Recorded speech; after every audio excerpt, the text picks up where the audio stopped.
J'ai gravé les échelons en étant de la commune où je suis né et en étant aussi le président de la commission départementale de l'association sportive au Sénégal.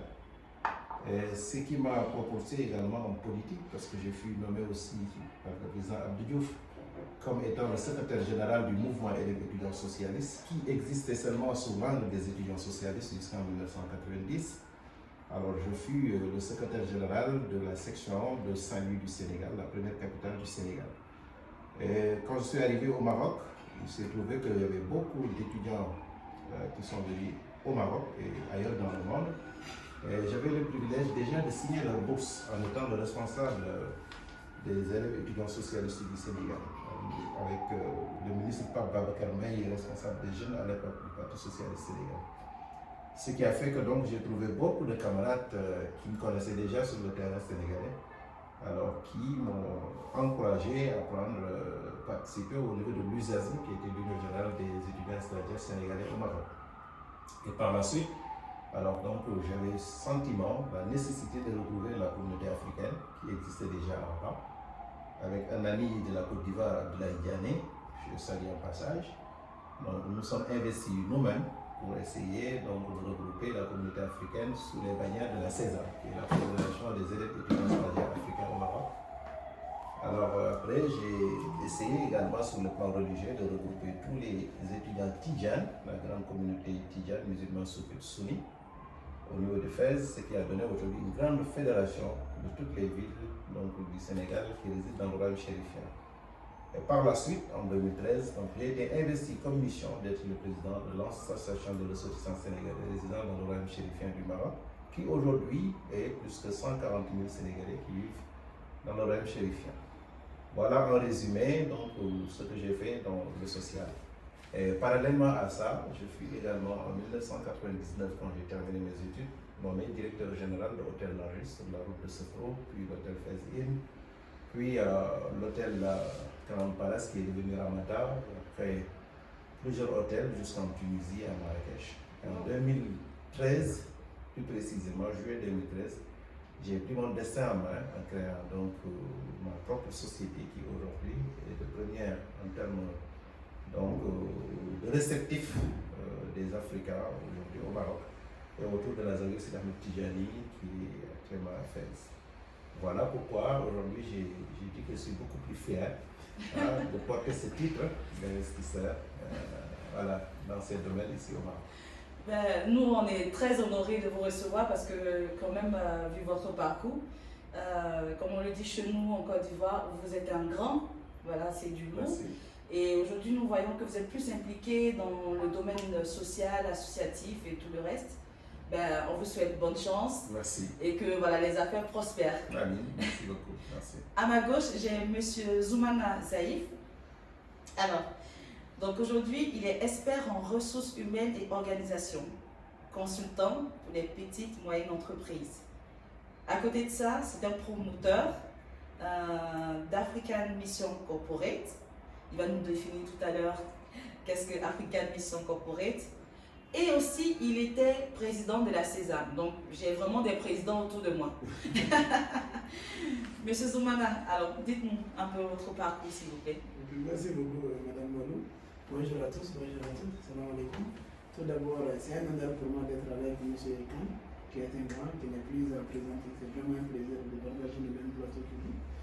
J'ai encouragé, je félicite Limbo Immortal TV pour toutes les initiatives que vous faites chaque jour pour pouvoir véhiculer l'image des subsahariens ici à l'étranger. C'est tout un honneur et un plaisir pour nous. Moi, je pense que devant les parcours de M. Khan, je vais être très modeste pour pouvoir vous expliquer mon parcours. Effectivement, actuellement, je suis chef d'entreprise dans le cadre de African Mission Corporate, qui est une structure d'accompagnement privé et étatique. Parce que, comme vous le savez, pourquoi j'ai nommé African Mission, c'est pour avoir une mission africaine Parce qu'on a compris que le vrai problème de l'Afrique, c'est le chômage. C'est le chômage qui mine vraiment la société africaine. Et les jeunes finissent les études avec de très bonnes moyennes, avec de très bonnes notes, mais ils ne parviennent pas à décrocher un boulot. Donc nous, on a réfléchi, on s'est dit pourquoi ne pas mettre une structure en place qui va les accompagner à la création des entreprises et surtout incuber leurs projets. C'est-à-dire parce que chaque pays est basé sur un modèle économique. Ce n'est pas que je vais investir ou je vais entreprendre qu'on doit entreprendre. Il faut entreprendre par rapport à la réalité socio-culturelle, surtout économique de ton pays. Donc c'est ça le rôle de l'African Mission Corporate. On fait plusieurs choses, on est dans tout ce qui concerne l'informatique, on est dans la formation des ressources humaines, on est dans l'accompagnement en général des entreprises, que ce soit les entreprises débutantes que les entreprises aussi en difficulté qui veulent se relancer. Et actuellement, nous sommes une structure qui essaie de s'implanter un peu partout dans l'Afrique de l'Ouest en attendant d'aller vers l'Afrique centrale. Au-delà de ça, dans les cadres associatifs, comme vous le savez, tout jeune Africain aspire à apporter quelque chose à son continent ou à son pays. C'est dans ces cadres-là que je me suis lancé dès mon jeune âge dans les associations depuis mon quartier, à bas âge, jusqu'au niveau à l'étranger. Actuellement, il y a mon propre regroupement qui est la nouvelle génération transitionnelle en marche, qui est un mouvement panafricain, qui est un pays aujourd'hui implanté au Sénégal, dans le pays de Bessema Wadoukan, qui est en Côte d'Ivoire, au Congo, Brazza et un peu partout en France, en Europe aussi. Donc pourquoi cette idée? Parce que j'ai compris que dans 10 ans, la classe politique qui a gouverné l'Afrique depuis 30, voire 40 ans, seront forcément à la retraite. Donc il faut préparer cette nouvelle génération transitionnelle.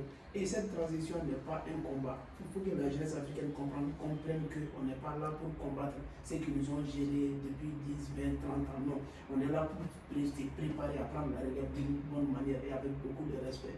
Donc c'est dans ces cadres-là qu'on a mis en place cette structure et on essaie tant bien que mal à s'organiser et à apporter des réponses dans les différents pays où nous sommes. Entre-temps, il y a eu l'avènement de la maladie, la Covid-19, et on s'est organisé au niveau du Mali à mettre en place un consortium Covid-19, réponse de la jeunesse malienne qui était principalement, nous étions le premier partenaire de l'État aux côtés de la population jeune. Parce qu'on a eu à distribuer plus de 1 million de masques à la jeunesse africaine partout au Mali. On a eu à accompagner avec des kits de lavage d'eau et tout ce qui va avec. C'est moi-même qui suis leur porte-parole auprès de toute la télévision malienne. C'est pourquoi j'ai eu aussi ma petite casquette de consultant auprès de 2 télévisions maliennes. Et actuellement, quand il y a des débats publics, je suis invité pour intervenir. En général, mes relations sont très bonnes avec la société civile malienne et on s'organise tant bien que mal à aider nos pays et les pays africains en général. D'accord. Mais là, vraiment, Immortal TV est ravi de recevoir à ma droite le Grand Khan, à ma gauche M. Zoumana. Voilà des personnalités aujourd'hui qui sont plus actifs dans le domaine social. Et vous avez vu tout à l'heure par rapport à leur biographie, ce qu'ils font généralement. Bon, on vous souhaite aussi tout le bonheur et une bonne continuation au niveau de votre activité. Donc place à la publicité et on revient tout à l'heure au niveau du thème.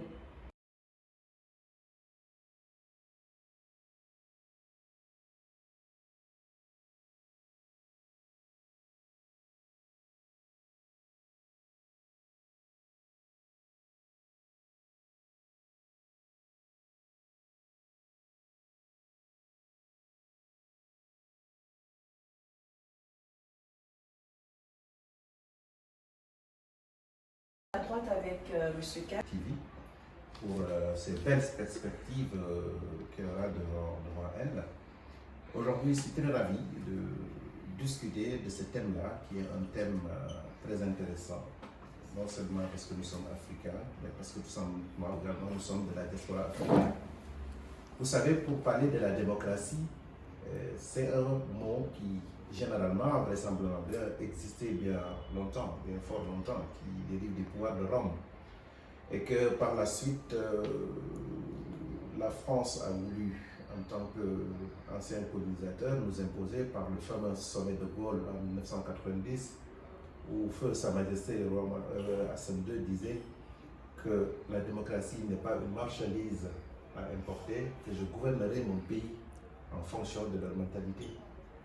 Et ça nous a appris beaucoup de choses, parce qu'en fait, cette démocratie était imposée par la France contre des subventions, contre également des impositions. Et vraisemblablement, ils pensaient que nous, Africains, on n'avait pas de la démocratie. Or, c'est complètement faux. Notre démocratie en Afrique était que de rassembler les grands guerriers nobles sous l'arbre à palabre pour prendre les décisions. Alors, ce qui veut dire tout simplement, nous avons la charte du Mandé. J'ai l'honneur de partager avec M. Zomana, qui est d'origine de ce grand empire de Soundiata Keïta, du Mali, qui s'étendait donc qui couvrait aujourd'hui toute l'Afrique de l'Ouest, et qui ont écrit des chartes bien avant la Révolution française. J'ai eu l'honneur d'être descendant d'Abdelkader Kane, qui est le premier Albami du Fouta, a fait également une nouvelle constitution où il a aboli l'esclavage parce qu'il interdisait également l'ensemble des caravanes d'esclaves de traverser son royaume. La démocratie en Afrique, c'était quoi? C'est que le roi n'était pas le seul à prendre les décisions. Même les griots portaient les conseils et prenaient des décisions ensemble. Donc, si la France, après, ou bien l'Occident, parvenait nous imposer une autre forme de démocratie qu'on ne connaissait pas, tout en pensant que nous n'avons pas une forme de démocratie, c'était une erreur. Et nous, les Africains, nous n'étions pas à l'aise dans ces habits-là que la France voulait nous faire porter. C'est une nouvelle démocratie qu'il nous imposait. Donc, vraisemblablement, la démocratie, pour le définir en Afrique, devrait prendre ce concept-là également, que nous sommes Africains et notre mentalité n'est pas la même chose, n'est pas la même mentalité que les Occidentaux.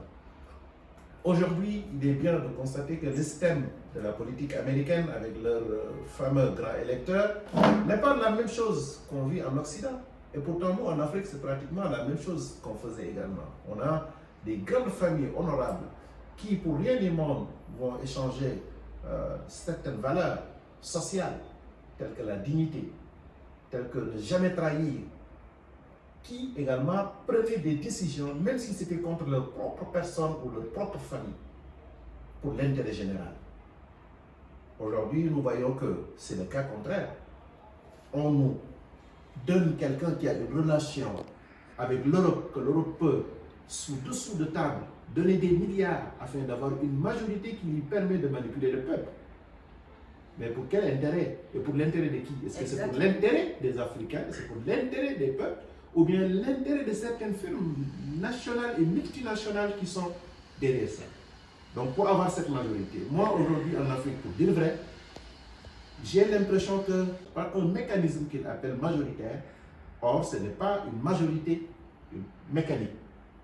Donc autant de réserves nous permettra de dire que pour définir la démocratie en Afrique, on ne pourrait pas dire que c'est la loi de la majorité, mais on peut dire également que c'est la loi des stratégies, des manipulations, un cocktail de beaucoup de choses qui fait qu'aujourd'hui, certaines puissent prendre des décisions à la place des autres sous la couverture de la majorité. Mais en quelque sorte, la démocratie reste toujours un phénomène. Donc qu'une majorité décide à la place d'une minorité qui est obligée de suivre. Voilà mon point de vue. C'est dommage. Donc là, je comprends bien avec vous qu'avant, on avait déjà la démocratie. Parfaitement. Est-ce qu'on a aujourd'hui, c'est un semblant de démocratie, si on veut dire? Notre première forme de démocratie qu'on avait en Afrique, c'était basé sur l'honneur. Que les chefs qui étaient autour du roi n'allaient pas prendre une décision qui allait avoir des conséquences négatives sur le fonctionnement de l'État ou du peuple. Aujourd'hui, ce que nous avons comme forme de démocratie, c'est la loi de la majorité. Est-ce que ceux qui décident à la place des autres ne sont prêts à ne pas vendre le peuple pour leurs intérêts personnels? Voilà la grande question qu'il faut trouver. Ça, c'est une grande question. Qu'est-ce que vous en pensez, M. Zoumana? Je voudrais rebondir dans le même sens. Comme vous le savez, actuellement, avec les études, avec tout, la jeunesse africaine a tendance à dire que la démocratie, c'est le pouvoir du peuple, par le peuple, pour le peuple. Ça, c'est une définition occidentale de la démocratie. Il va falloir que chacun l'assume et que chacun le comprenne dans un premier temps. C'est comme M. Khan l'a dit. Vous le savez, nous, on avait la charte de Kourkanfou en 1235, avant même les démocraties occidentales. Donc, ils n'ont pas à nous imposer leur façon de faire, leur façon de voir les choses. D'abord, une démocratie va de pair avec les réalités socio-culturelles d'un pays. Chaque pays doit avoir son modèle démocratique. Et ça, c'est très important.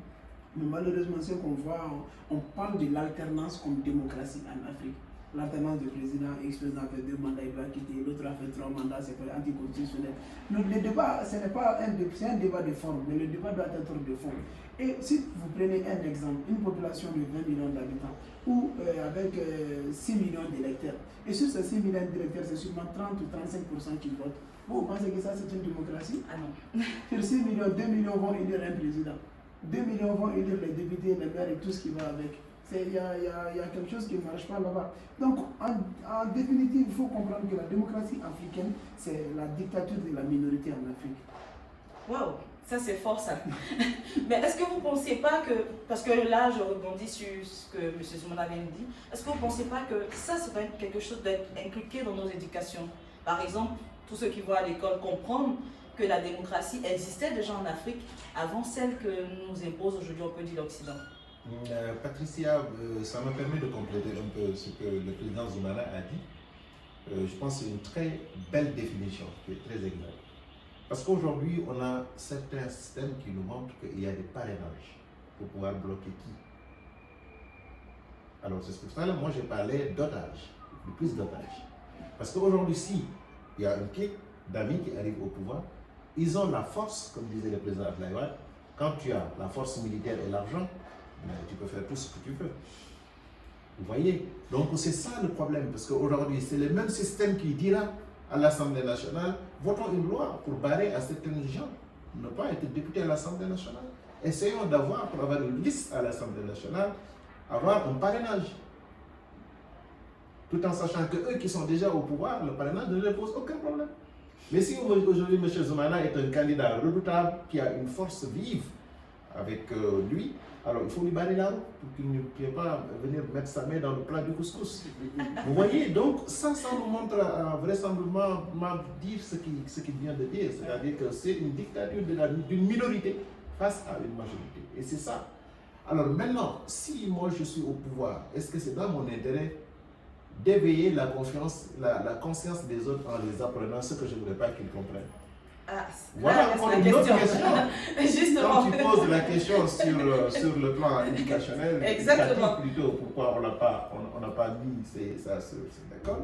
Le plan, quand il nous a colonisés, il ne nous apprenait pas l'histoire de nos grands-pères, etc. Il nous apprenait l'histoire de Napoléon Bonaparte, l'histoire de... Vous voyez, il a fallu une prise de conscience pour qu'on dise, non, écoutez, il faut qu'on enseigne à nos enfants l'histoire de nos femmes guerriers qui ont combattu avec résistance, avec, voilà, bravo contre la colonisation. Voilà, donc peut-être arrivera un moment où une nouvelle génération sera obligée d'apprendre tous ces éléments-là au niveau de l'école à nos enfants. D'accord. Mais on vous demande aussi votre avis, hein, vous qui suivez l'émission. Est-ce que vous pensez qu'on doit inculquer cela dans nos éducations au niveau scolaire, au collège, au lycée ou à l'université? Bon, la question reste posée. Alors, M. Zoumana, que pensez-vous de la gouvernance? On va commencer par le Mali déjà. Le Mali, en Côte d'Ivoire, en Guinée et RDC. D'accord. C'est une très bonne question. Parce que quand on parle de la démocratie, c'est difficile. On peut parler de l'état de la démocratie selon les deux visions. Parce que la démocratie est faite pour pouvoir mettre à l'aise la population. Donc si on essaie de juger leur politique démocratique, c'est un peu compliqué, mais il va falloir prendre des chiffres de développement, des PIB, des indices partout, et surtout le développement infrastructure, les conditions de vie, tout rentre dans le cadre de la bonne gouvernance. Parce que la démocratie va de pair avec la bonne gouvernance dans un premier temps. Bon, le Mali aujourd'hui, c'est un mauvais élève. Le Mali est presque évidemment dernier après la Mauritanie, je pense qu'on fait plus. La Mauritanie et le Nigeria, qui sont à 7 coups d'État, je pense. Le Mali est un avant-gardiste des ruptures de mandat, comme on le dit, parce que le Mali a connu à peu près le président Modibo Keïta, le président Moussa Traoré, le président de transition ATT, après le président Famar Konaré, après le président ATT, et maintenant après le président IBK, et actuellement encore un président par président de transition. Ce qui montre la suffisance que sur tous les présidents qu'on a connus, il y a un seul président qui a pu finir son mandat. Il y a eu interruption du mandat de tous les 4 autres présidents. Donc il y a à peu près 4 coups d'État au Mali, même si les derniers on cherche toujours les mots politiques pour le définir, un coup d'État, un coup de force, une révolution. C'est démocratique et chacun peut le juger de son façon. Mais le plus important, c'est pas bien d'interrompre le mandat. Parce que vous savez, nous sommes des jeunes démocraties. Et c'est très difficile en Afrique avec ces couleurs de faire beaucoup, de faire évoluer les choses. Mais une fois que vous vous mettez ensemble, une fois que les élections sont faites, ayons aussi le courage et la patience d'attendre notre tour pour passer par les élections. Parce que les interruptions du mandat, chaque fois, ça ramène le pays en arrière. Parce que s'il y a interruption du mandat, les partenaires ont tendance à fuir. Tous les investisseurs ont tendance à avoir peur parce que les indices de partenariat, les indices aussi d'entrepreneuriat dans les pays, d'investissement dans les pays conditionnés à la bonne gouvernance et à la stabilité politique. C'est très important. Donc sans stabilité politique, c'est très difficile. Donc ça, c'est le cas du Mali. Les Maliens doivent faire encore plus d'efforts pour ramener leur démocratie à hauteur de cieux et surtout travailler beaucoup le développement local. Parce que le Mali, c'est un pays qui est très vierge, 1,241 000 km². C'est ce qui complique aussi les choses, dont les 2 tiers est du désert. Le désert occupe les 2 tiers du territoire malien. Et avec nos histoires d'indépendantisme, avec le mouvement national de libération de l'Azawad, on s'est fait infiltrer aussi par les groupes terroristes armés, donc c'est compliqué.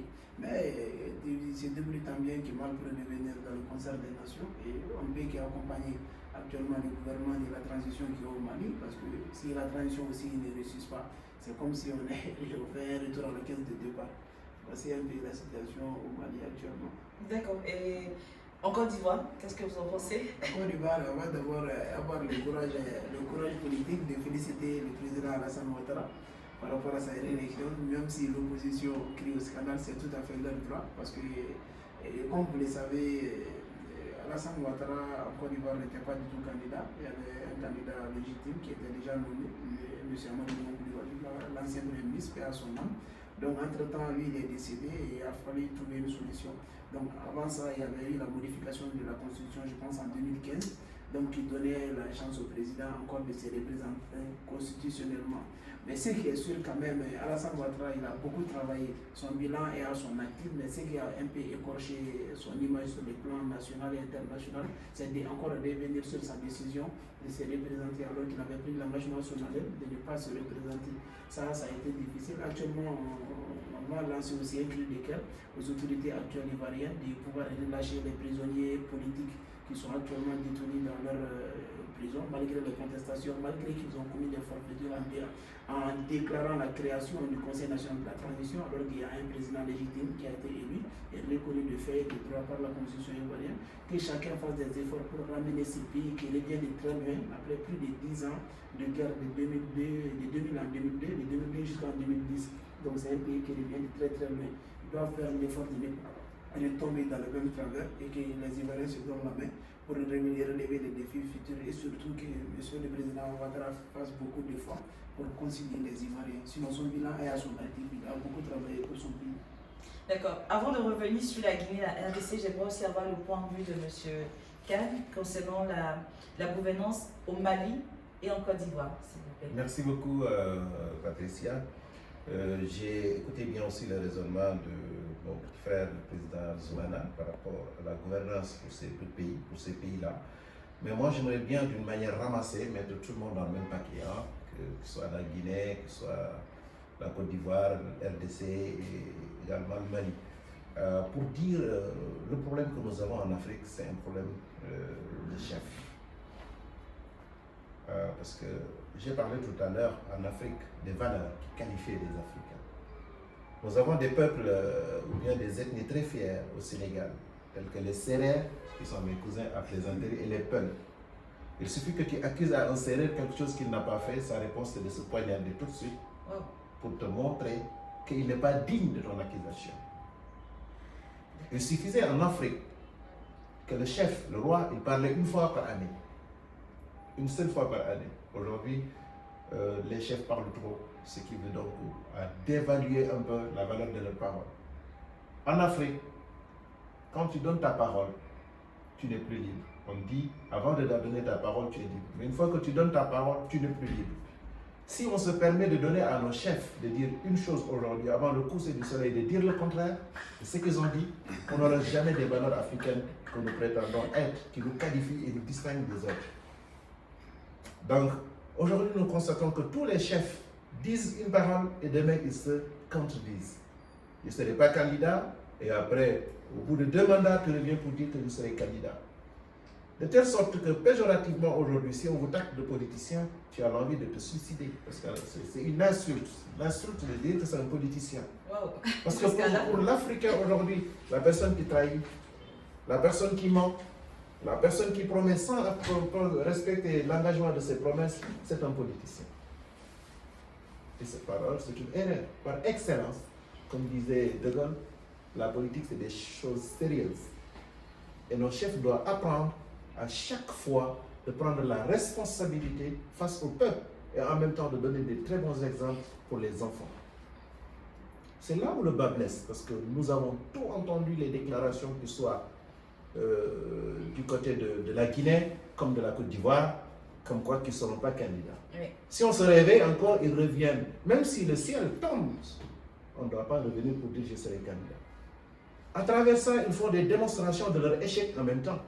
Parce que si tu diriges un peuple pendant 10 ans et qu'après ton départ, tu ne parviens même pas à laisser quelqu'un qui est apte à diriger ce pays, c'est que tu n'as pas travaillé.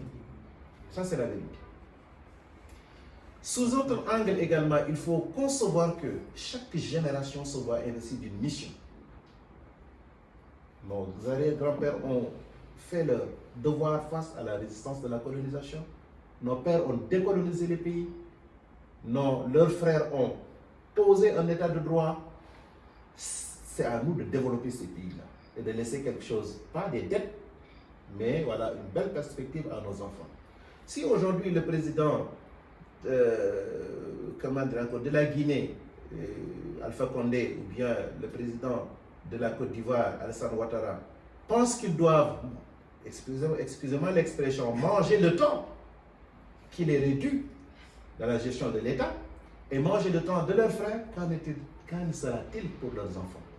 Aujourd'hui, je voudrais bien voir le ministre de la Jeunesse, mon frère Zoumana, au niveau de la Côte d'Ivoire, au niveau du Mali, ou bien mon frère Traoré, comme ministre de la Culture ou des Affaires islamiques, au niveau de la Côte d'Ivoire. Mais maintenant, si on doit attendre jusqu'à ce qu'ils vont avoir 60 ans pour leur donner le pouvoir, mais qu'est-ce que nous allons faire en Afrique? En Afrique, chacun doit savoir que si je termine ma mission, je laisserai à mes frères aînés le temps de faire leur mission. De laisser à mes enfants le temps de faire des missions. Ce qui nous gangrène et nous retarde en Afrique, c'est quoi? C'est qu'aujourd'hui en Afrique, dans l'administration africaine, nous avons plus de vieux que de jeunes. Oui. Nous sommes en train même de prolonger des gens qui sont déjà en retraite, leur mission, alors que des millions de jeunes restent sans emploi. Vous voyez donc là où je veux placer le débat. Exactement. Donc il ne suffit pas que ces gens-là puissent avoir une manipulation, comme je disais tout à l'heure, pour pouvoir continuer à manœuvrer et diriger le pays. Je me rappelle, parce que j'étais à ce moment un grand investisseur au Niger, j'en profite pour présenter mes condoléances à tout le peuple nigérien suite à la disparition du président Feu Baba Tandja. J'étais très proche de lui. Et un jour, on discutait. Il m'a dit, que pensez-vous du Tazarké? Tazarké, c'est une expression du Hausa nigérien qui dit continuer le mandat. Ah, d'accord. Je lui ai répondu, si vous le permettez, si j'étais à votre place, j'allais partir après mes deux mandats et laisser. Il m'a dit, mais le peuple demande que je continue. J'ai eu la franchise de lui dire, quel peuple? Est-ce que le peuple que les gouverneurs demandent dans la rue de sortir avec des pancartes pour dire au gouvernement de continuer, ou bien le peuple qui marche pour dire que le président ne doit pas continuer? C'était une très bonne question. Cela veut dire tout simplement aujourd'hui, les présidents n'ont plus le droit de changer la constitution et de toucher au mandat. C'est vrai, quand vous dirigez un pays après 10 ans et que vous partez, vous voyez qu'il y a des lacunes dans la constitution. Il faut être honnête, il faut changer ces lacunes, mais il ne faut pas le faire à votre faveur. Parce que les gens ne voyons tout le changement, les gens ne verront que l'aspect qui vous concerne vous. Ouais. Et l'Afrique, ce que nous retarde en Afrique, c'est ça. On pense que le chef ne doit pas mourir. Feu Houphouët-Boigny disait, quand on lui demandait le président, pourquoi vous ne pouvez pas désigner dans la Constitution votre remplaçant en cas d'empêchement, il disait le chef Baoulé ne démissionne pas, il demeure au pouvoir. Et il disait également en Côte d'Ivoire, si votre successeur, c'est celui qui va vous succéder, vous êtes mort par des fétiches ou des choses comme ça. Donc nous, notre défaut en tant qu'Africains, ça se réside en nous-mêmes. Ce n'est pas chez les autres, comme on a toujours à diaboliser l'Occident qui nous fait. Non, maintenant, nous sommes des peuples bien éveillés, plus intelligents que l'Occident. Et c'est à nous de leur prouver ça. En prenant notre destin entre nos mains. Aujourd'hui, je suis conscient que le président Zoana ferait un excellent président au Mali. Exactement. Parce que sa capacité intellectuelle relative au monde qui circule avec la nouvelle technologie n'a pas besoin d'une mise à jour.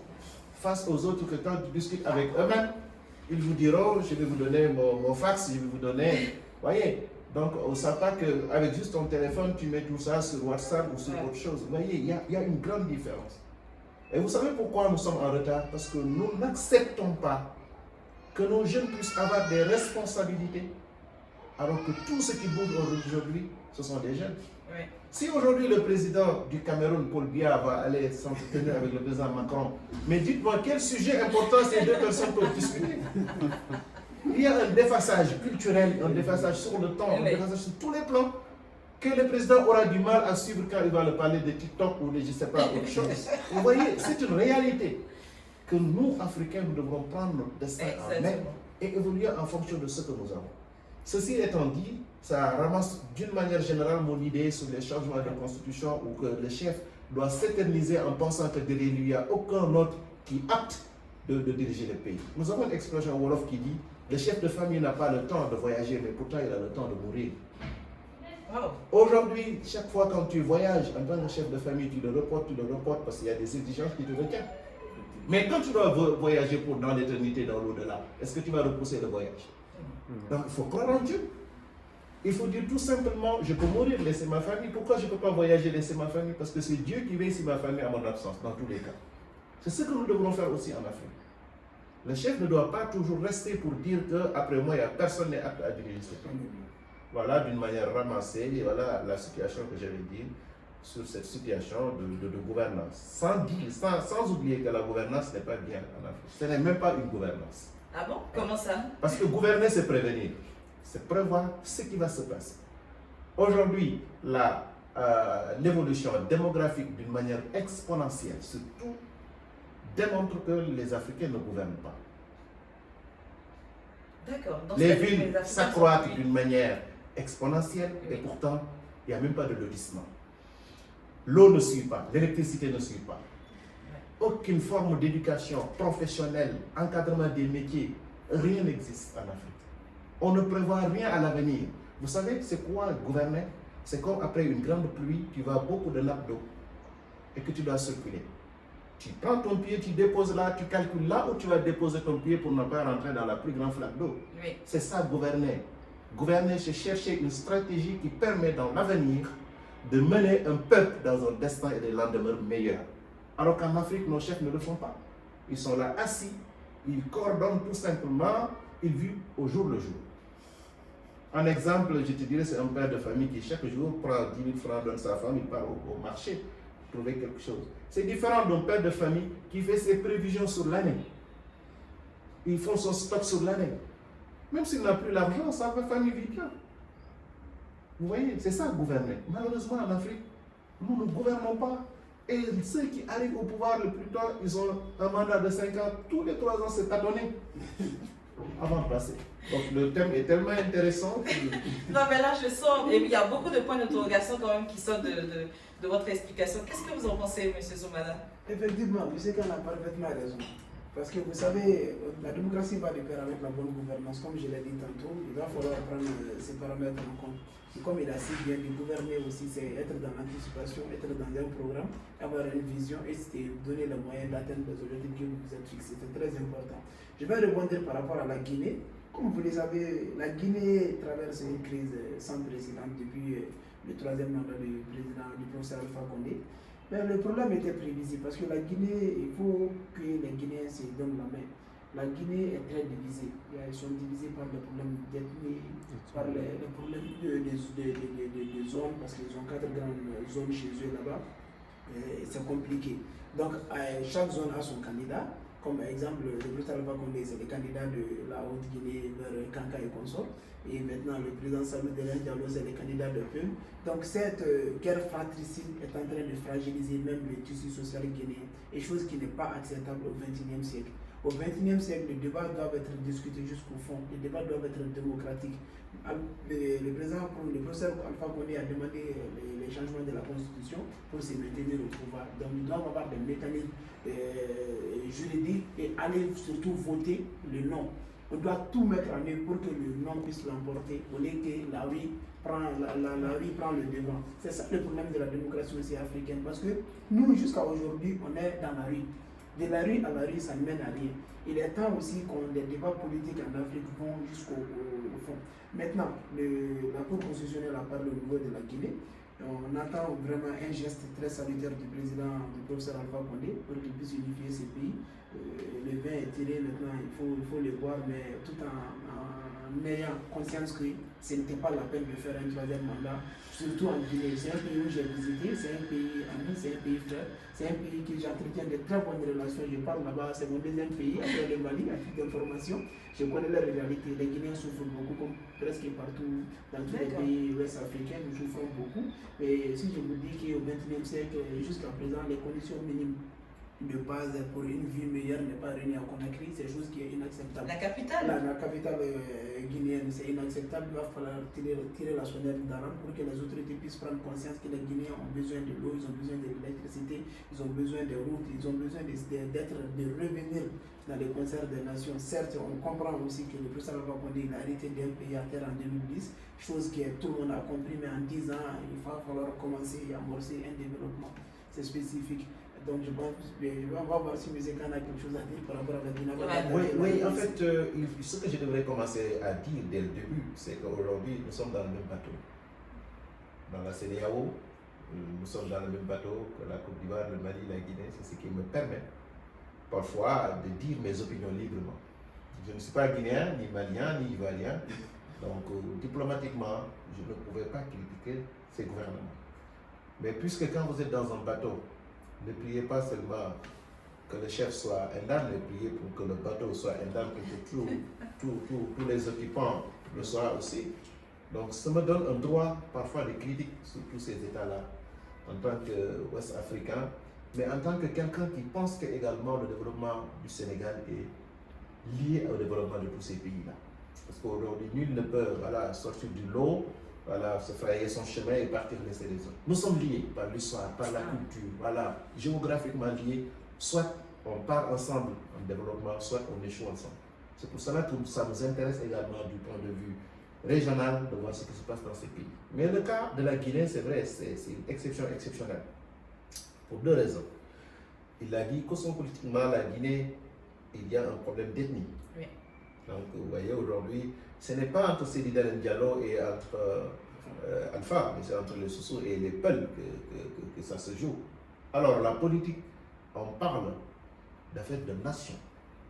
La nation se définit comme étant un territoire bien donné, avec des individus, appelant son plus de peuples, sont obligés de vivre ensemble et qui sont liés par l'histoire, la culture, l'économie, etc. Donc, quand vous venez parler maintenant de division ethnique, c'est que vous voulez maintenant diviser la nation. Parce que comme on dit, une nation, c'est une seule tête. On ne peut pas le diviser en deux. Alors, sur cet angle, je rejoins mon frère le président, qui a parfaitement raison. Et deuxièmement, également, la situation économique de la Guinée reste toujours très critique. Ceci, c'est lié à beaucoup de facteurs du point de vue historique, économique, culturel, etc.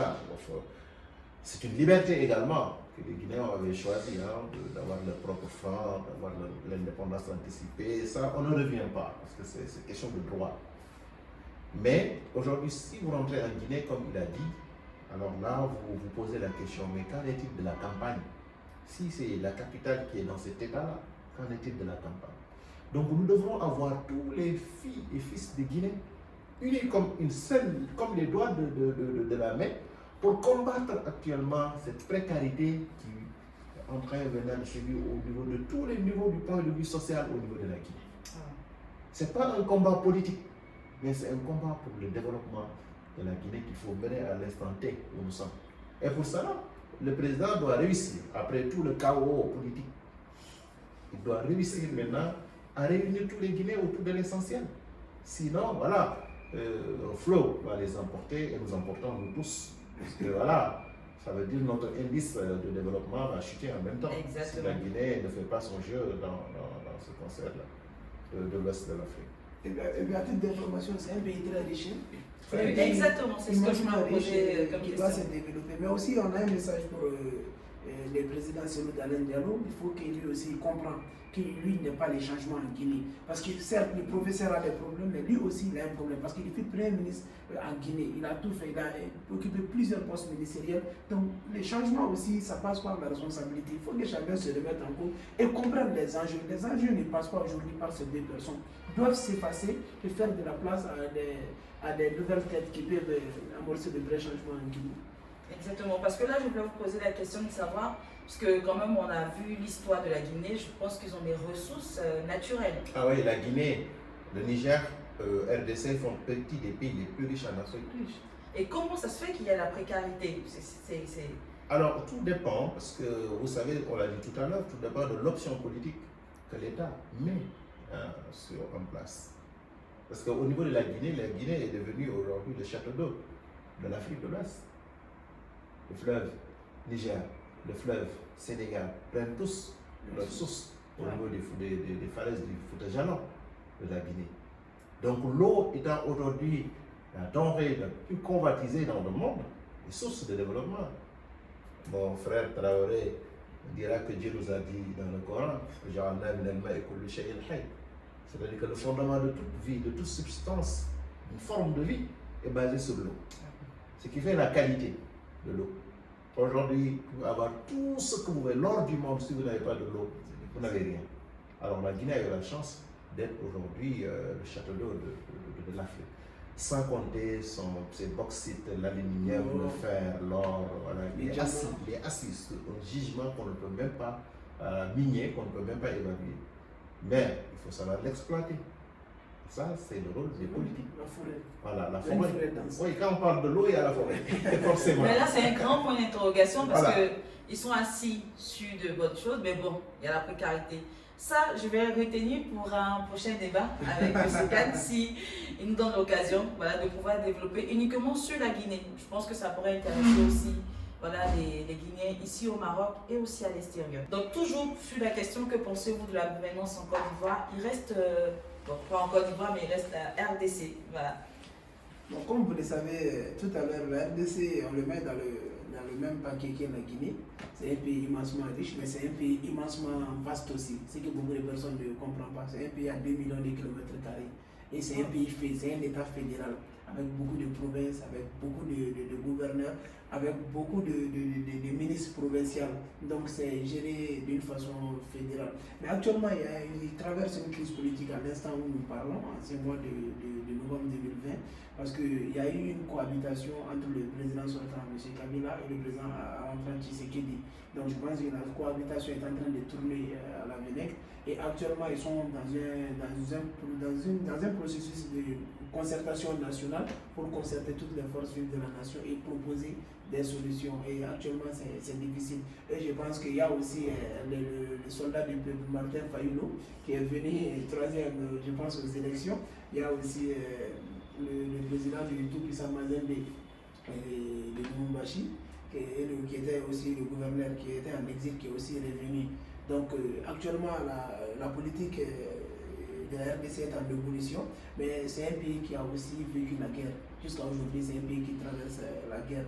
C'est un pays qui a passé plus de 20 ans, voire 25 ans de guerre, avec dans le nord Kivu et dans le nord de la RDC. Mais au-delà de ça, c'est un pays aussi qui est fragilisé par la position stratégique du Rwanda. Comme les jeunes Africains sont fascinés par Paul Kagame, et je vais vous dire aussi que ce n'est pas un monsieur qui est tout à fait sain, parce qu'il pèse de tout son poids pour aussi déstabiliser cette zone du Grand Lac qui passe par l'Ouganda, Burundi et la RDC jusqu'en Tanzanie. Donc c'est une zone très stratégique, la zone du Grand Lac. Actuellement, c'est difficile, mais le maillon fort de la zone, c'est le Rwanda qui pèse de tout son poids pour le déstabiliser. Mais alors que le maillon fort devrait être la RDC, qui est un pays géostratégiquement positionné et qui peut être une porte de sortie, pas seulement pour l'Afrique centrale, mais pour toute l'Afrique en général.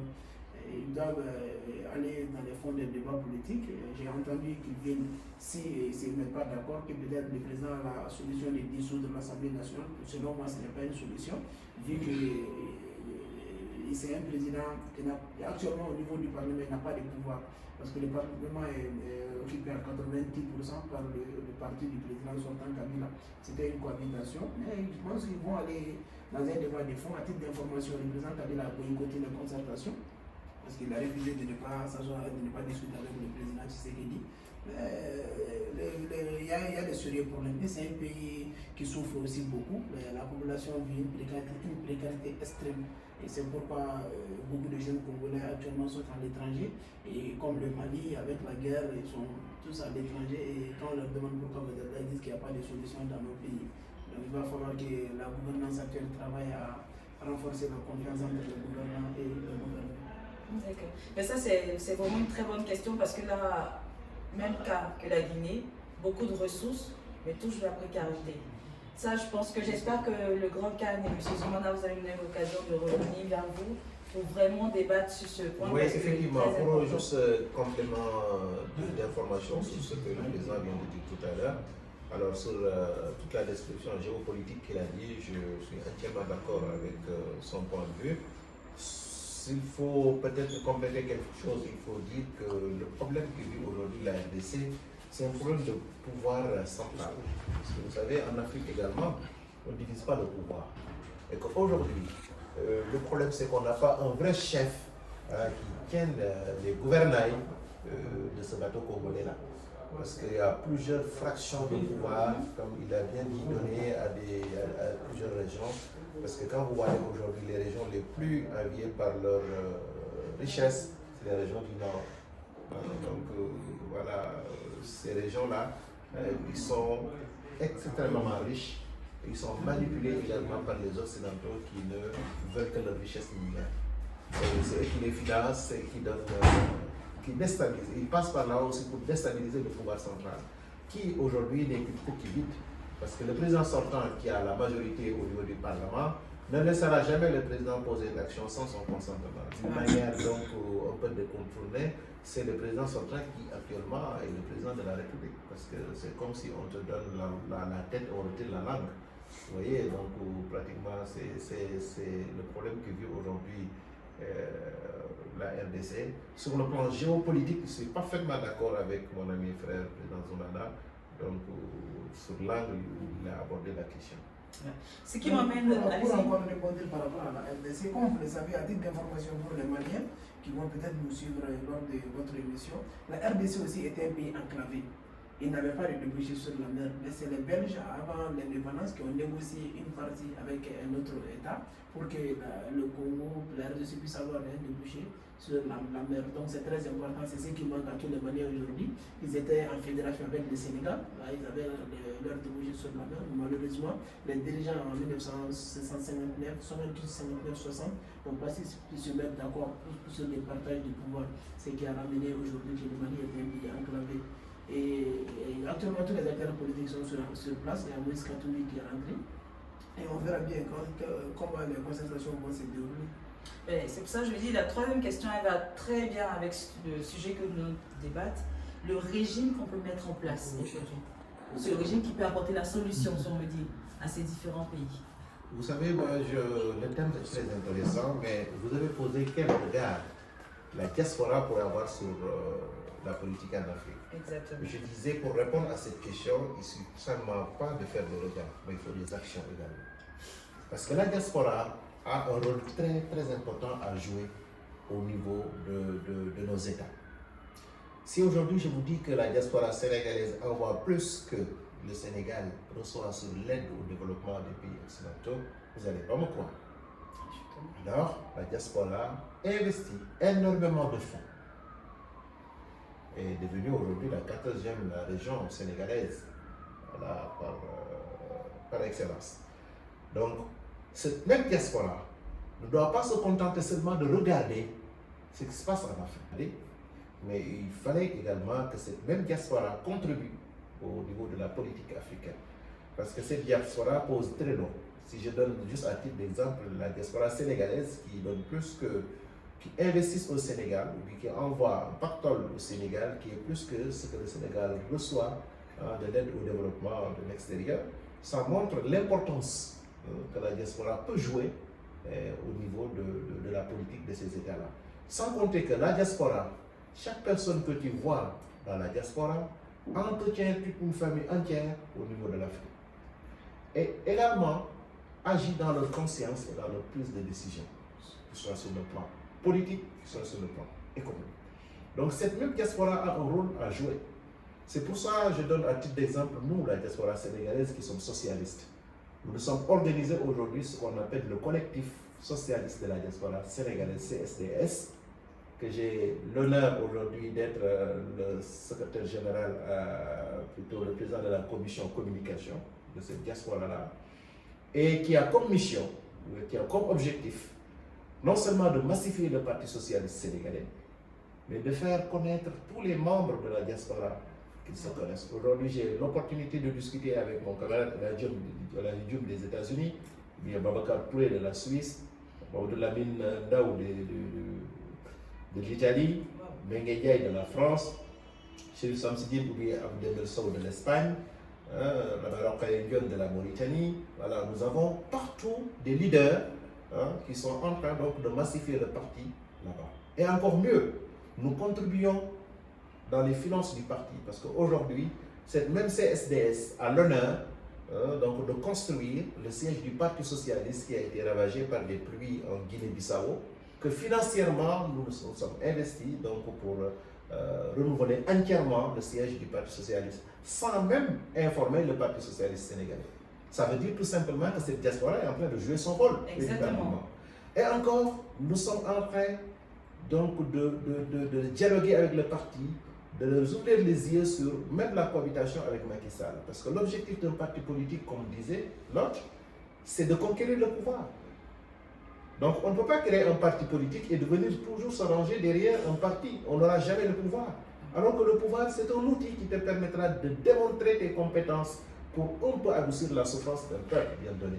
C'est pour ça aujourd'hui le CSDS s'est engagé, même au niveau des futures élections locales qui auront lieu au Sénégal, d'accompagner des membres du CDS pour être candidats dans les élections des communes, pour être candidats dans les élections législatives, et préparer également que le Parti socialiste puisse avoir un candidat en 2024, et un candidat qui sera issu de nos rangs en tant que socialiste. Et pour le réussir, il nous faudrait nécessairement et obligatoirement passer au retour de toute la famille socialiste. Notre leader qui autrefois était Khalifa Sall, le maire de Dakar, qui est sorti du Parti socialiste. Voilà, nous sommes actuellement en train de donner les voies et les moyens pour son retour à la grande famille socialiste. Et encore mieux, le CSDS se donne comme mission de réunir toute la famille gauche sénégalaise, y compris même les autres partis politiques qui sont de la gauche, pour qu'ensemble en 2024, le Parti socialiste puisse avoir un candidat fiable, vu l'expérience qu'il a, parce que n'oublions pas que c'est le Parti socialiste qui a donc amené le Sénégal en indépendance. Après, Léopold Sédar Senghor fut le premier président, Abdou Diouf l'a suivi jusqu'en 2020, donc 40 ans où le Parti socialiste s'est donné comme mission d'abord de construire un État réel, un État de droit, un État respectable sur le plan diplomatique, sur le plan économique. Donc le Parti socialiste a fait la fierté des Sénégalais sur tous les plans pendant 40 ans. Rien n'est éternel. En 2000, nous avons perdu le pouvoir, mais avec dignité. Nous l'avons vécu avec tout ce qu'il faut. Jusqu'en 2012, en politique, c'est les circonstances qui définissent la suite. En 2012, Abdoulaye Wade a voulu changer la constitution pour se donner l'occasion en troisième mandat. Tous les Sénégalais se sont restés debout comme un seul homme face à Abdoulaye Wade. Et il était notre devoir en tant que socialiste également de se ranger aux côtés du peuple. Et nous sommes partis accompagner, comme on l'avait dit, le candidat de l'opposition qui sera le mieux placé au deuxième tour. Il s'est trouvé que c'est Macky Sall. Nous l'avons accompagné sans rien le demander en échange, sans rien le conditionner. Donc après, ça fait que nous sommes restés avec lui jusqu'à aujourd'hui. Mais notre objectif, c'est aussi de préparer les élections en 2024. C'est pour cela que j'ai dit que la diaspora ne doit pas seulement avoir un regard sur ce qui se passait en Afrique, mais elle doit s'impliquer parce que son sort est lié également à ce qui se passera en Afrique. Voilà, donc d'une manière, à titre d'exemple, ce CSDS-là, le rôle qu'il est en train de jouer, nous montrera que la diaspora doit s'impliquer. Maintenant, revenons sur la question, quel régime faut-il mettre en Afrique? Je pense que le président Zoumana en a parlé tout à l'heure. Chaque pays doit consulter son histoire, sa géographie, tout ce qu'il a historiquement, se projeter un avenir avant de définir les voies et moyens pour y arriver. Parce que la politique n'est que l'ensemble des stratégies mises en œuvre pour arriver à des fins qui vous mènera vers une émergence. Donc c'est pour cela que chacun a son mot à dire. Alors aujourd'hui, nous voyons qu'en Afrique, nous avons la plupart des régimes présidentiels. Oui. Sa Majesté le roi Hassan II disait, ce qu'il ne parvenait pas à comprendre, c'est que comment un président de la République, qui nomme par décret un magistrat, va venir jurer devant ce magistrat-là qu'il va respecter la Constitution. C'est un peu paradoxal pour un roi. C'est tout à fait normal. Parce que là, ce que je veux dire par là, c'est que le président détient beaucoup de pouvoir. Et comme on dit en Wolof, celui qui remplit ton ventre va forcément influencer tes décisions. Oui. Si je peux me permettre de le traduire comme ça. Si aujourd'hui c'est le président qui doit nommer un magistrat à la Cour suprême, au niveau du Conseil constitutionnel, mais ils ne diront jamais ce que le président ne veut pas entendre. Oui. Donc nous avons constaté qu'il y a un excès de pouvoir dans nos régimes en Afrique. Oui. Ce qu'il faut obligatoirement corriger. Parce que si c'est le président qui doit nommer tous les sages de la Constitution, les magistrats et tout, et après on nous fait croire qu'il y a une indépendance de la magistrature, moi je n'y crois pas.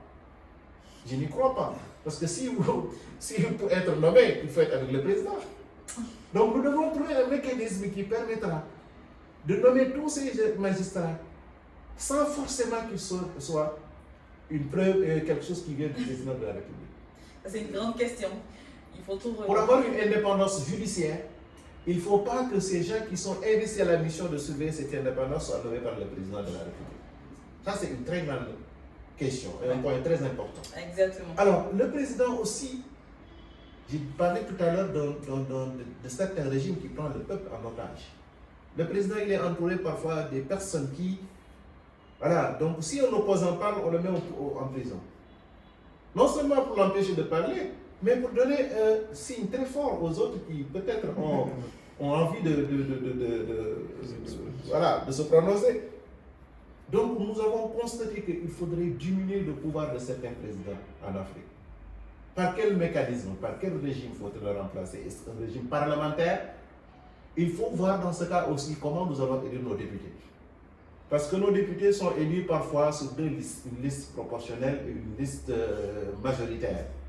Vous voyez, donc je prends l'exemple d'un département, nous avons 6 députés.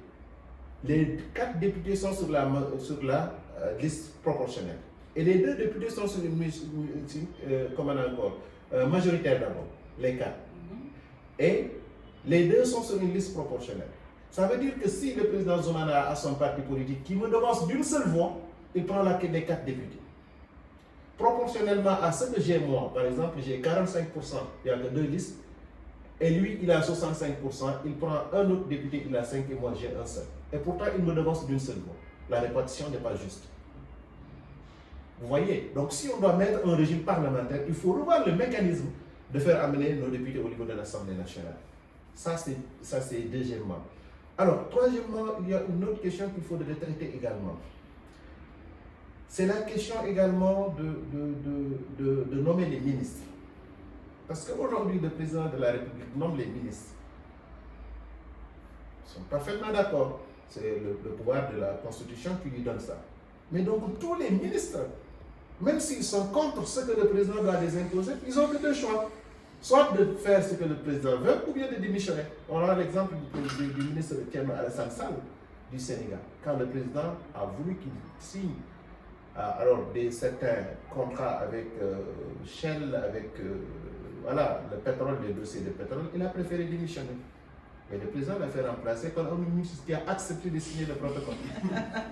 Vous voyez donc, le problème que nous avons en Afrique, c'est que nous devrons réunir toutes nos forces intellectuelles pour donc étudier quel est le mécanisme, quel est le régime qui devra nous arranger. Ce n'est pas qu'aujourd'hui je suis sur un plateau de télévision, je dois dire non, on doit opter pour ce régime ou bien pour ce régime. Non, ça doit être comme une sorte de conférence nationale où nous allons sélectionner la meilleure idée retenue, bien la meilleure formule retenue pour avoir un régime qui nous convient, suivant également que nous sommes du Mali, du Sénégal ou de la Côte d'Ivoire. Voilà ce que j'allais dire vraiment sur ce sujet. Mais là, vous avez tellement bien détaillé que on a beaucoup de points à revoir, chers internautes. Laissez-moi en commentaire voilà, toutes vos remarques, vos suggestions et même les questions aussi à nos intervenants, le Grand Khan et M. Zoumana. Comme ça, ils pourront répondre et revenir plus tard aussi pour une deuxième émission. Toujours sur le thème, le régal de la diaspora sud-Afrique. Je vais quand même poser la question à M. Zoumana. Quel régime pourrions-nous mettre en place en Afrique? Donc, je pense qu'on va retourner la question à M. Féoumar Bongo Nimba, qui a tout le temps dit au président africain qu'on ne peut pas organiser une élection et le perdre. Donc, je pense qu'il est mieux placé pour nous parler des régimes qu'on doit mettre en Afrique. C'est juste pour vous dire qu'en Afrique, il y a un sérieux problème de la Constitution. On a l'impression souvent que les constitutions sont taillées sur mesure au président, c'est lui qui détient tous les pouvoirs, c'est lui qui décide de tout. Mais ce qui est le plus important, même avec ces régimes, il faut la neutralité de l'administration. Il faut la neutralité des hommes de troupes, c'est-à-dire l'armée, parce qu'ils sont là pour tout le monde. L'administration doit servir tout le monde, être équidistante entre toutes les forces. Les militaires aussi, pareil, et le pouvoir judiciaire aussi. Donc il y a des préalables, il y a des bases qu'on doit tous se mettre d'accord comment marcher. Maintenant, pour mettre en place un régime, ça dépend des réalités socio-culturelles, comme M. Khan l'a si bien souligné. Donc chaque État doit avoir ses réalités et mettre en place son régime selon sa convenance. Et je vais rebondir un peu sur ce que M. Khan a dit par rapport à l'apport de la diaspora en Afrique. Comme vous le savez, aujourd'hui, beaucoup de pays sont en train de modifier leurs conditions pour donner le droit à la diaspora d'avoir des députés là où ils sont. Cela veut dire qu'ils ont un poids, ils occupent aujourd'hui une position stratégique dans la prise de décision dans nos pays. Pire, si vous partez un peu loin, les élections qui se passent dans nos régions, dans nos zones les plus reculées, les élections des députés, des présidents et consorts, les consignes de vote qui généralement en Europe, aux États-Unis, mais partout, à l'étranger quand même. C'est les gens qui envoient de l'argent, qui soutiennent la famille, qui donnent des consignes de vote. Allez-y voter pour X, allez-y voter pour Y. Donc cela veut dire qu'ils ont une position financière auprès des différents pays. Il va falloir qu'on les capitalise aussi. Donc en général, les régimes, ça diffère vraiment. Mais aujourd'hui, toute l'Afrique de l'Ouest doit avoir le courage de féliciter le Sénégal. Oui. Le Sénégal, c'est un modèle, pas de démocratie, mais d'alternance en Afrique de l'Ouest. Ils sont les premiers de la classe aujourd'hui. Tout le monde les envie. Et tout le monde veut que son alternance se passe comme le Sénégal. Parce qu'il n'y a jamais eu de problème. Quand il y a un régime qui déconne, c'est par les autres qu'on les fait partir. Et c'est très démocratique et c'est légitime. Actuellement, ils sont en train d'être un pays aussi émergent, font beaucoup d'efforts dans le cadre du développement des infrastructures et tout. Donc c'est un bon pays aujourd'hui où on doit prendre l'exemple. Et j'ai profité de l'occasion pour féliciter M. Khan par rapport au progrès de son pays et lui souhaiter une très bonne chance. Je pense que l'avenir du Sénégal passe par lui, sa propre personne aussi.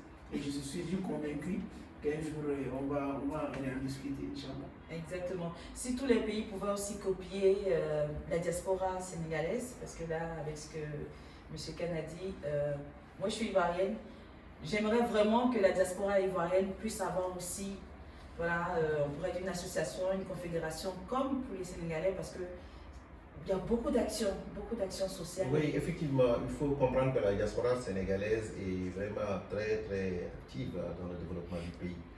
Aujourd'hui, vous partez dans le Fouta, qui est la terre de mes origines, vous trouverez des villages qui sont devenus des villes grâce à l'apport de la diaspora. C'est la diaspora qui construit les écoles, les collèges, les lycées, les mosquées, des dispensaires. Les routes, c'est la diaspora qui le fait. L'électricité, c'est la diaspora. L'eau, c'est la diaspora. L'État ne fait absolument rien que de les accompagner.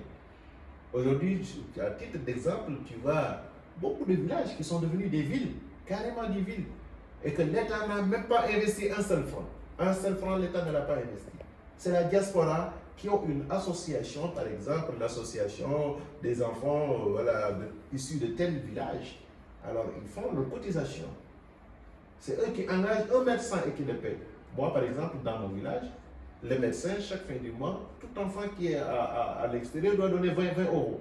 Nous avons aujourd'hui, avec la coopération italienne, amené des Italiens qui nous ont même équipé l'hôpital, carrément, dans notre village. Vous voyez, la diaspora s'organise à ce que chaque fin du mois, chacun donne 20 euros. Vu que maintenant, c'est un nombre très intéressant également qui est à l'extérieur, ça donne une somme un peu significative. Et tous ceux qui sont au Sénégal, chaque fin du mois, chacun donne 1000 francs. Ça veut dire 12 000 francs par tête.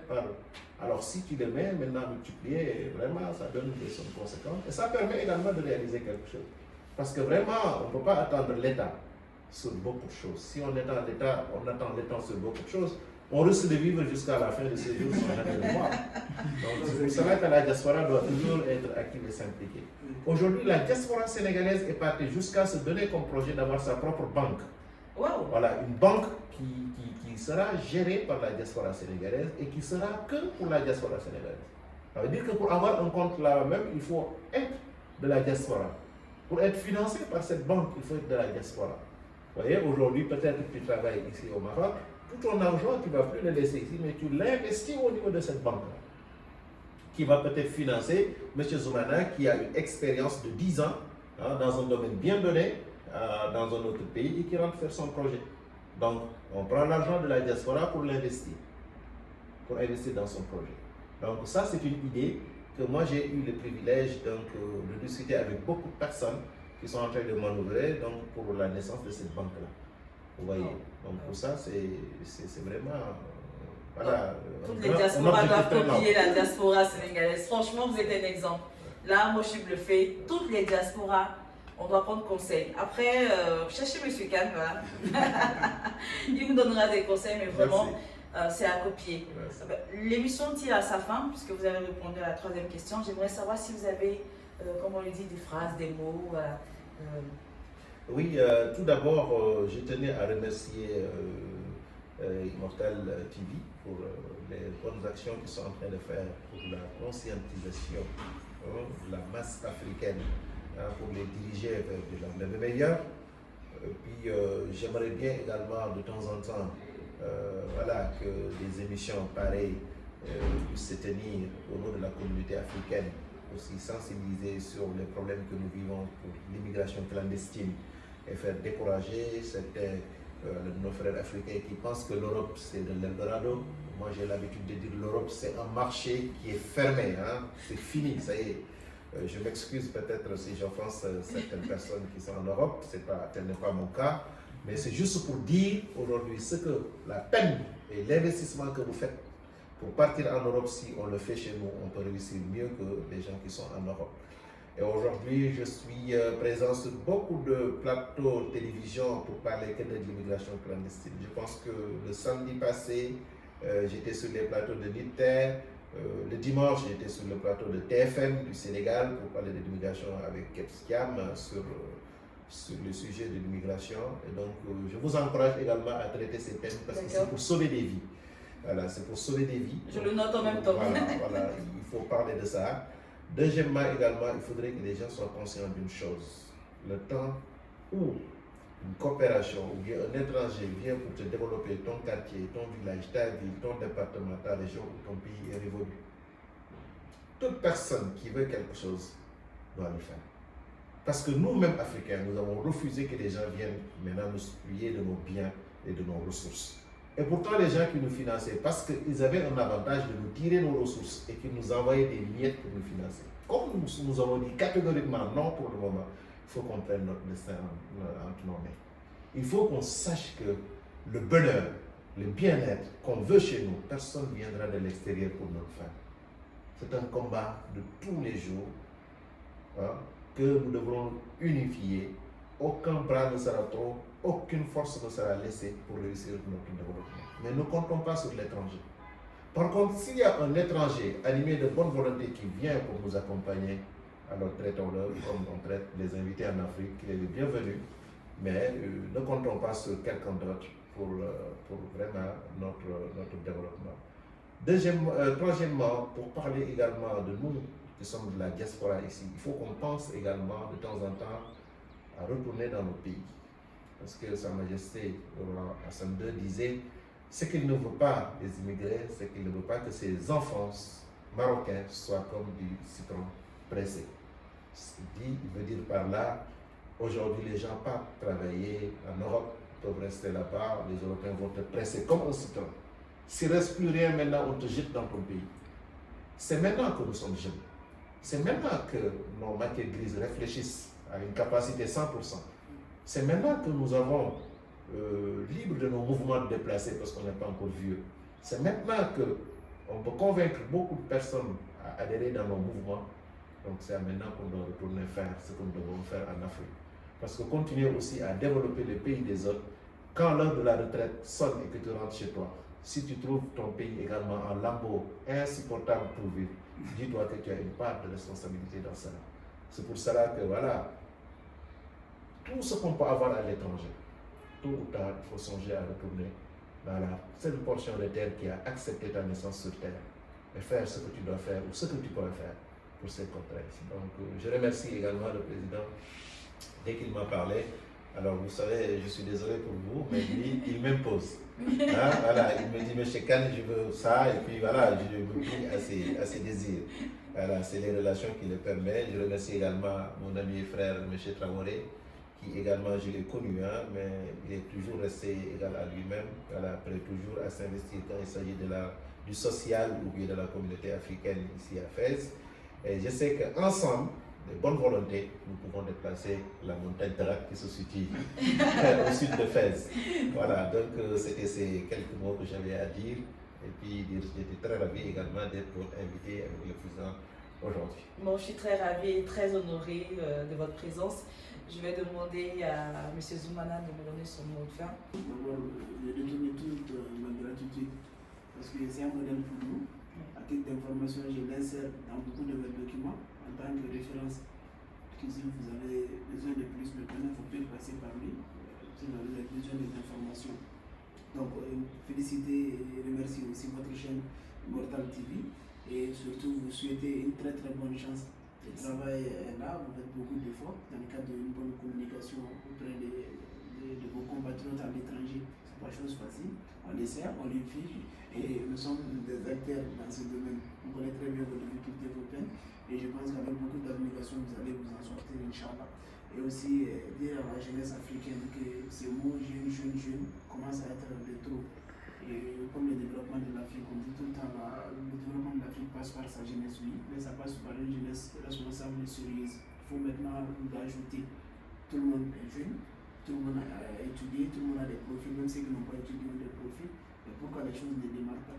C'est qu'il y a quelque chose qui ne marche pas. Il faut qu'on se remette aussi en cause pour encore travailler plus et revenir auprès de nos anciens, prendre conseil, prendre des leçons pour pouvoir aider ce continent et à tous les niveaux.